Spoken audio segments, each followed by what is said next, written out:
Hello guys, আসসালামু আলাইকুম। আশা করি সবাই ভালো আছেন। তো আমিও আল্লাহর রহমতে ভালো আছি। তো গাইস, আমি চলে যাচ্ছি সাগর পাড়ে।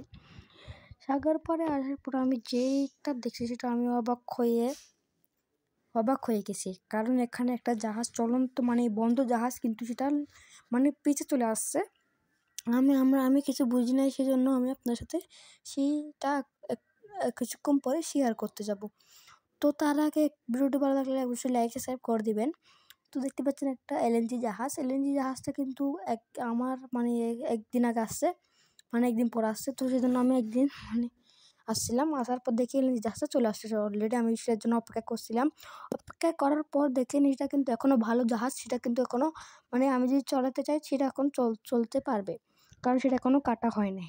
আমার পিছিয়ে আরেকটা আছে এলএনজি জাহাজ, সেটা কাটা হয়ে গিয়েছে, কারণ সেটা কাটার অর্ডার চলে এসেছে। তো গাইস, আমি চলেছি এখন পাথরের উপরে। এখানে দেখতে অনেকগুলো পাহাড়, আর দেখতে পাচ্ছেন গাইস, যেটা বলছিলাম জাহাজটা পিছনে চলে আসতেছে।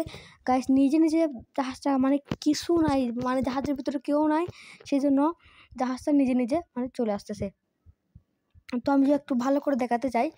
এখানে দেখতে পাচ্ছেন এলএনজি জাহাজের ঠিক পিছনে অনেক লম্বা জাহাজ। তো জাহাজটা অনেক লম্বা জাহাজ। তো সেটা কিছুদিন আগে আসছে হয়তো, কারণ চেনও বাঁধানো আছে, কিন্তু জাহাজটা চলতেছে। আমরা দেখে অবাক।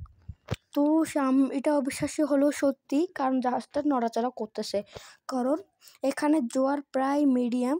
তো তবুও জাহাজটা চলতেছে। তো আপনারা দেখতে থাকেন।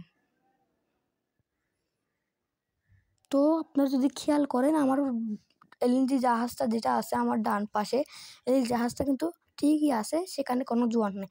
ওইখানে আছে মিডিয়াম জোয়ার, সেজন্য আমি দেখার জন্য সামনে যাচ্ছি, আরও ভালো একটু দেখার জন্য সামনে যাচ্ছি। তো আপনারাও আসেন আমার সাথে। তো দেখেন গাইস, আমি এখন পাথরের উপর যাচ্ছি। দেখেন এখানে অনেকগুলো পাথর, তবুও আমি আপনার জন্য অনেক কষ্ট করে ভিডিও বানাচ্ছি। তো গাইস, দেখতে পাচ্ছেন এখানে এলএনজি জাহাজের নাকটা চলে আসতেছে। ওই তো গাইস, সেটা এখন দাঁড়িয়ে গেছে। একটু পরে দেখবেন সেই জাহাজটা চেন দেখা যাচ্ছে। তো আমি যদি আবার আরেকটু উপরে যদি দেখাবো, দেখেন এখানে 3-4টা এলএনজি জাহাজ আছে। তো সেগুলো দেখা যাচ্ছে না, শুধু তাদের ক্যাপ্টেনদের জাহাজ দেখা যাচ্ছে। তো আমি যে বলছিলাম চেনটা বাঁধানো আছে, আপনাদের একটু করে খেয়াল করলে দেখবেন সেই জাহাজটা এখনও চেনটা বাঁধানো আছে। চেনটা বাঁধানোর আমি কিছু বুঝি নাই, কারণ জাহাজটা কেমনে গেল জাহাজটা। তো গাইস, এটা অবিশ্বাস্য হলে সত্যি, আমার এখানে পাশে অনেকগুলো জাহাজ আছে কাটানো, সেগুলো নড়াচড়া করতেছে না, এই জাহাজটা নড়াচড়া করতেছে। তো এটা অবিশ্বাস্য, কারণ আমরা কখনো এরকম জাহাজ নড়াচড়া করতে দেখি নাই। দেখতে পাচ্ছেন